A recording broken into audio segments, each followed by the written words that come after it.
When you travel through our urban communities that have experienced deterioration, you see abandoned houses, empty industrial sites, large pieces of rusted equipment. It's bleak. You think this is not pleasant to look at. Well, on today's show, we have a couple of people who view it very differently. Here to tell you about what they see are Alicia Nunn, who is Executive Director for Arise, and one of her young artists, Justin Brooks, who's a freestyle poet, photographer, graphic designer. You do a little bit of everything, right, Justin? Somewhat, I try. Somewhat, okay. This is cool. And Alicia, I know you do a little of some of this too. So I love the name Arise. Yes. So tell me where this name Arise came from. Well, it came from the fact that Gary has so much potential, and the youth there are amazing. We've experienced some difficulty, and we know that there is hope. And so Arise represents the hope that our youth in the city of Gary has. Was this your idea? Well, actually, it was not just my idea. I co-founded Arise, but the acronym came from the youth themselves, from visiting schools and having groups with the youth, and them stating what they wanted. And so it stands for accountability. They wanted to take responsibility for their futures, respect. They want a respect from adults, and they want to show respect as well. They feel like if they get respect, they can show it more. And the I is? Innovation, and that's what Arise is definitely all about. Okay. And then we got S and E, right? Support Okay. and education. Wow. And we also kind of switch it around, success and entrepreneurship as well. Whatever works, right? Right. Okay, I like that. That's innovative. Yes. Right? So how old are you, I Justin? am 19. I will be 20 this year. Okay. When you're 19, you're always like ready to I'm almost 20. I like that. How many more months before you're 20? Say, what's today? This month is August. Yes. 2 more months. 2 more months. Yes, sir. He's got to be counting.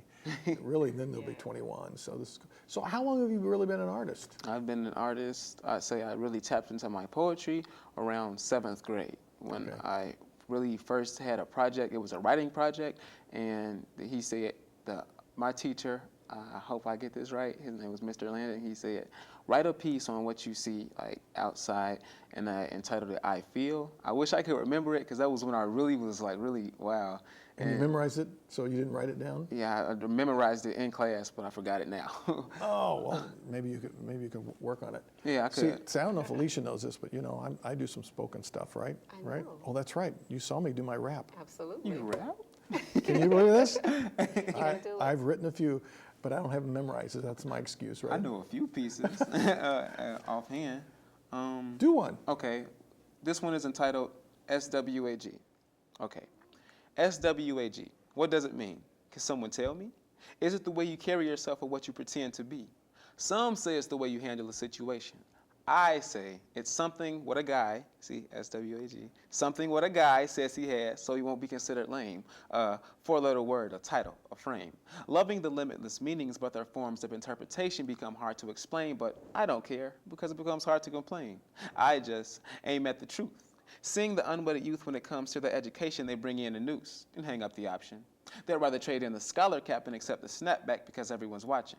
But to me, I say being cool is giving up your individuality. Others say they live in a honeycomb, but I don't. I'm sorry. Others say they live in a honeycomb, but I just let it be. SWAG. Ooh, and I let it be. To the honeycomb. I got that piece. That was clever. So if he's doing the spoken word stuff, that means we get to see you dance at some point on the show? Well, Because I know that's your thing, right? If you say so, Kate. Well, one of the creative things, and we're going to talk about some of the creative things that you guys have done, because we look at a city like Gary, Chicago, some of our urban centers, but I'll even extrapolate that to a lot of our communities. They've got some challenges, and particularly some places that don't look great, but you've kind of like trying to take place and say, let's do something positive and something artistic. Absolutely. So I know you led a street dance of Michael Jackson stuff. Is this true? Tell me about that. Well, actually, that was an event that one of our partners, CDOP, Central District Organizing Project, had. They did something in memory of Michael Jackson for Halloween last year. And so they reenacted Thriller. So we were out there dancing in front of the Jackson home. But I mean, part of that is bringing art to the community, right? And trying to Yes. do something, because I mean, people again go, okay, nothing good's going on in a place like Gary, but then you see things, people out in the street dancing. That's a good thing. Absolutely. But you guys have been doing some, I want to talk about these art projects, because you've had some good press about this. I think we even have a picture of a couple of the things we might be able to pop up. You were painting some outdoor, what did you guys pick to do, to paint? What were you painting? Are you referring to the Stewart House mural project? I've seen several things, so you tell me what you're working on. Well, that was actually the launch of what we call Imagine Gary. And it's just what you said, Keith, creating place-making spaces where we can bring our community back to life and our youth can feel connected to the community, to the history. The Stewart House has a history in Gary. It was a place where during when the steel industry first started in Gary, people who migrated from the South actually stayed there and received social services. And so that site was chosen because of that, to reconnect our youth to that history, but also to bring about a new legacy. There's an urban garden there, also taking care of the community and the people in the community, making sure they have sustainable food. So did you work on this project? Yes, On the sir. Stewart House? Yeah, I was out painting on the mural and stuff. I contributed to a few of the letters, and I think I did sketch a bee out, I think, on the side of the mural. There's something with you and bees, honeycomb or something. Unfortunately, then I sketched, I think, a person on the side of the mural. I sketched a person and some music notes. So did you paint the entire exterior of the house? Is that the way it worked, or just one side, or what? It was, I think, was it called a trailer? A steel container. A steel container. Steel container. It's storage for the garden, urban garden. It was just it was an eyesore. It was rusted and just sitting there in the lot, and so that we wanted to beautify the lot. And also the people who do the Stewart House garden, they wanted to beautify it as well. So we just partnered and created a space that's beautiful and bright. So you took a big, rusty, old container and said, let's make this into something beautiful. Absolutely. Now again, whose idea was this? Who came up with, like, let's do this? Well, actually, it's something that we all wanted to do. As I said, this was a launch of Arise's project, which is called Imagine Gary. It's a creative arts community service project where youth can beautify spaces throughout the city and create places where youth and even the community can come hang out and be joyful and have beauty, just create a community setting. And so we wanted to do something like that. That was part of our project, but also creative initiatives for the public space. There are students from Chicago, the Art Institute of Chicago. They want to do similar things. So it was they wanted to do something, and also Stewart House wanted to do something to commemorate the history. So we combined oral history with the art. So we all got together and collaborated. So the history is on this container? There's some history pieces on the outside of it? Yeah, I think so. Should be. Yes, there's actually a picture of the Stewart House. Okay. Okay. One So of did you the paint all artists. 4 sides of it? No, we started with just 2 sides for now, Okay. but we do want to finish it eventually. Okay. All sides So of it. how many young people were working on this? Oh wow, it was so wonderful. It was definitely a spirit of unity and collaboration. We had about 30 students who are involved in who are in foster care to come out. There's an organization that makes sure they get involved in the community and does activities for them to keep them involved and connected. And so 30 of them came out. Then we had our group, and some other people just came out from the community. So there's about 100 total. And then we had people from the community, the arts, SIPs, the Creative Arts for the Initiative Space, and the Stewart House people who come out every Saturday morning to keep the garden. They came as well. So it was older people, younger people, and people in the middle. It was wonderful. She gets kind of excited about this, doesn't she? Yeah, she does. It makes it kind of fun. So what's your favorite part of this specific one project? Is there one thing you could point to, maybe it's that you did or you just really liked? The picture, the design, something on it? Probably say the highlighting of the letters. When we first started out, we had the yellow backdrop. Then we had we had to paint the letters into like a black stencil. Then we had, it's like it comes off the container the way it's painted. Like it looks three-dimensional? Yeah, somewhat. Oh, that is very cool. So have you guys done other projects like this, or there's more plans? There are more plans. This was our launch. This was the initial Okay. project. So it was successful. We're just so happy about that. And then we have another one planned with Youth Build and a New Life Community Development, I think that's the name of it, Pastor Marvin Davis. He has an urban garden as well on 4th and Van Buren in Gary. And so we're going to create a mural there as well. Well, you know what I love about this, and I'll talk about this in the end of my editorial, is the fact that really this was just the community coming together. All it takes is volunteerism, some level of paint, and it's not a real expensive proposition, and you're taking something that's really not particularly attractive and making it very Yes. beautiful. Yes. I mean, that's going to give you some great sense of pride. Do you live in Gary? Yes, sir. Okay. So how does that make you feel about the community? It made me feel pretty good about the community, seeing as how we had many people coming out, as many as we did, because it was hot and it was sweltering and people were sweating, and I was like, they're probably gonna go home. They probably are, but they stayed, and the mural turned out great, and especially with the people helping and the volunteers. And I thought I was gonna run out of paint a few times, but I didn't, and it made me feel good. Did you see pride in the eyes of some of the other young people who were Some there, of them. just going, "Wow, we've done something that really is good for the city of Gary"? Yes, sir. It was a few people. And after we got done, we performed, me and a few other people from Arise, the Arise Youth, a few of the other artists. So did some of your spoken word stuff? Yes, sir. So did Alicia dance then after that? I wish. No, it wasn't They- about me. It was they- about the they- youth. they- It was about our youth. They were hoping for another dance event. So you've got another garden lined up, okay? How else do you see this really making a difference in Gary? Wow, that is a good question. One of the things that Arise really focuses on is economic empowerment. And one of the goals of Imagine Gary is to help revitalize the community through youth economic development. So what we want to see is not only our youth coming out and beautifying the community, but them learning about different, different fields that they can go in, whether it be city planning. We want to work with the city of Gary to do some of the spaces. Architecture, they can learn the arts, of course. There are so many things that they can learn through this project and get connected with businesses and actually learn careers or entrepreneurship. That's a big one as well. Some of these spaces will actually be places where entrepreneurship can take place. Wow. So what are your career goals? Where are you heading? I know you're 19, almost 20, right? Yeah, almost 20. So what are we going to see from you in the future? In the future, you'll probably see a very successful poet, even though I will be starting school in around September, I think, to be a CNA. So I'll be a professional spoken word artist / CNA. So you realize you've got to have a real job in order to continue your art, right? Okay. Yeah. Yes, sir. Yes, sir. Actually, me and a few other people, we're putting together a show for this later in October 3rd at the 444 Grill on Lake Street in Miller, Indiana. And the tickets will be $10. The name of the show is The Kickback Party. It's not really so much a party as it is just coming together and like displaying different arts. So you guys have done this already, haven't you? This kickback party, you've already done one of those? We We have an haven't- open mic.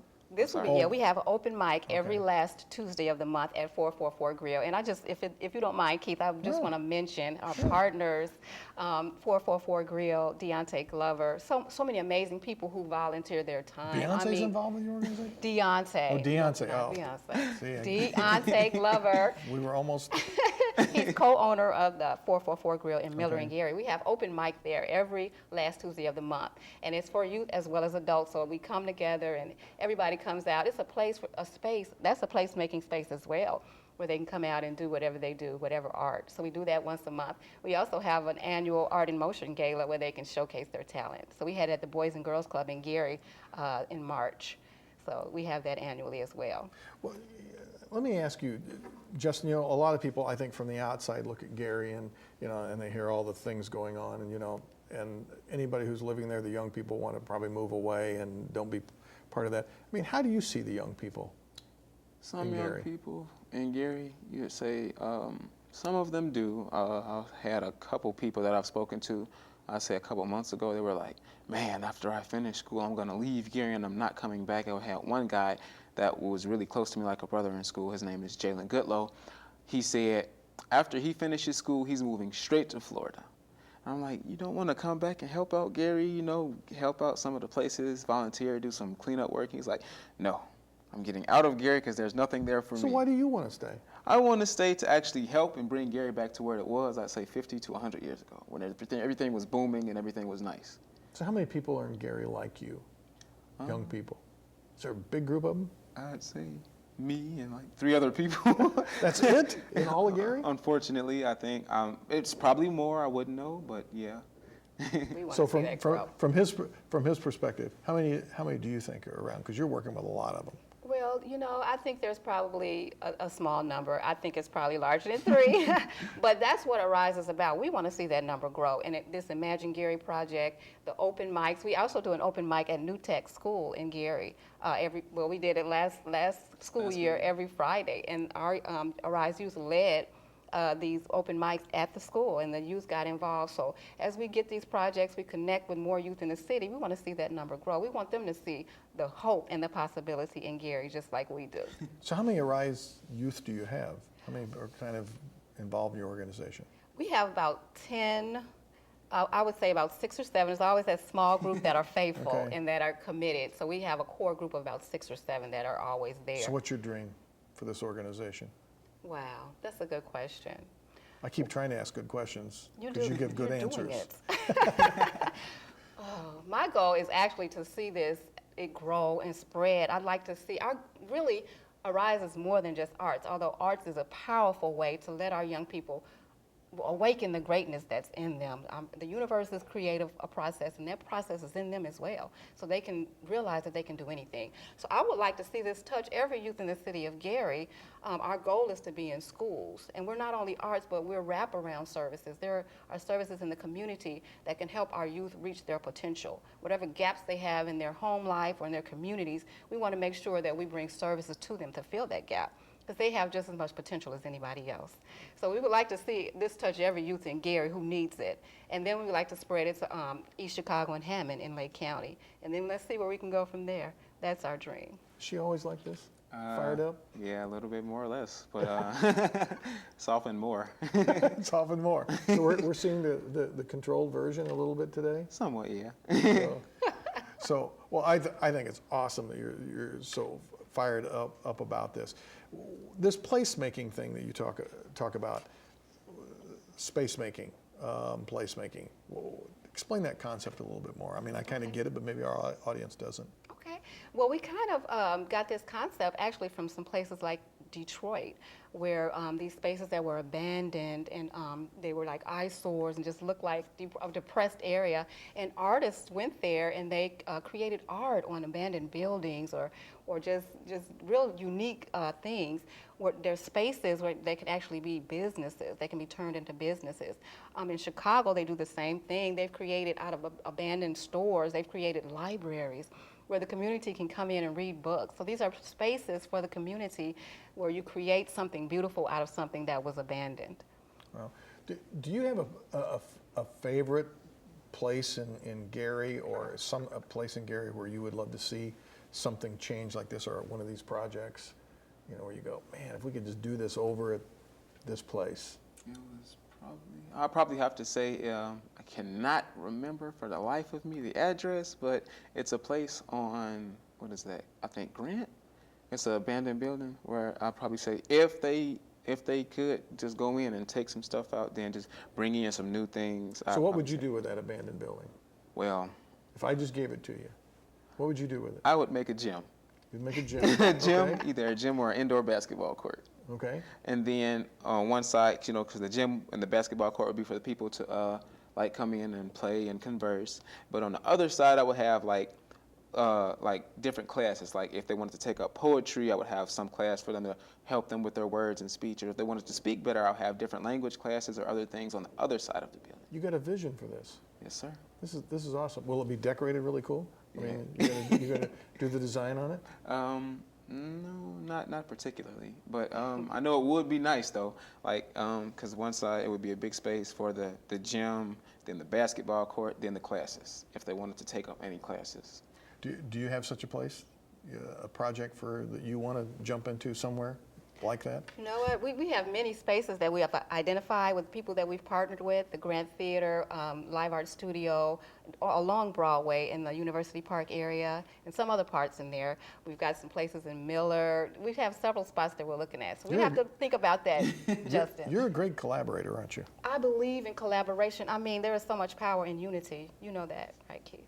So much power in unity. That's the only way. That's the only way we're going to bring our communities back, is we got to work together. And those of us who may be in the group that have, we got to do our part for those who might not have.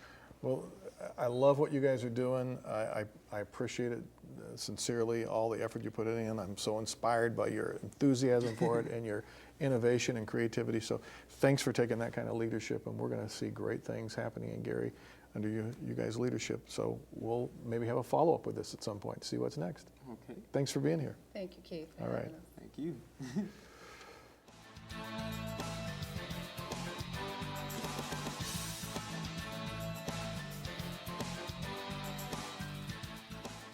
There is a story about a little girl who comes down on Christmas morning to find a large pile of horse manure in front of the decorated tree. Much to her parents' amazement, she dives into the pile with excitement and great joy. Her father demands, "What are you doing?" She responds with a big smile on her face by saying, "With all this stuff, there has to be a pony in here somewhere." That could be called the definition of optimism. Rather, I would call it one who sees the possibilities. When we look at our physical communities, every place has a section of town with neglected housing, vacant commercial buildings, abandoned properties, unused roadways, or unkempt landscaping. Some communities have more than others. We pass those places and often think how unsightly they are. In fact, many of these locations acquire legendary status. Did you know that's where old lady Eubanks killed her husband? They say that bodies are buried on that lot. Jesse James once tied his horse to that post right there. Maybe it's our way of making those not so attractive places more interesting. I'm enjoying this trend of repurposing or redefining the use of places long overdue for a makeover or reuse. The visionaries, innovators, entrepreneurs, and planners who evaluate these maligned locations and find ways to revitalize them are my heroes. Sometimes these projects are a grand scheme with large budgets meant to have long-lasting impact. At other times, they are short-term, inexpensive ideas. Skeptics may say that you are putting lipstick on a pig when you make changes which are cheap and quick. Yet, what is wrong with trying to make something look better for the short run, particularly when that improvement may be artistic?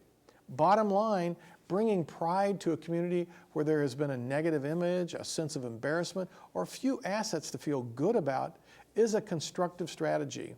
I'm not a tear it down and start all over guy. I realize those tactics are expensive and often cause a loss of history. We need to find ways to make the necessary repairs and revitalize these challenging landscapes. Creative strategies that look at possibilities and opportunities are the way to approach it. Let's encourage our leaders to think broadly and boldly about ideas for renewal and improvement. We always appreciate when you watch Lakeshore Focus. Tell your friends and neighbors that you caught it at our regular time or watched it from our website. You can also send us your comments and thoughts to focus@lakeshorepublicmedia.org. Both our website and email are listed on your screen. Join us next Friday evening at 7:30 for another Lakeshore Focus. I'm Keith Kirkpatrick saying make a positive difference in our world today.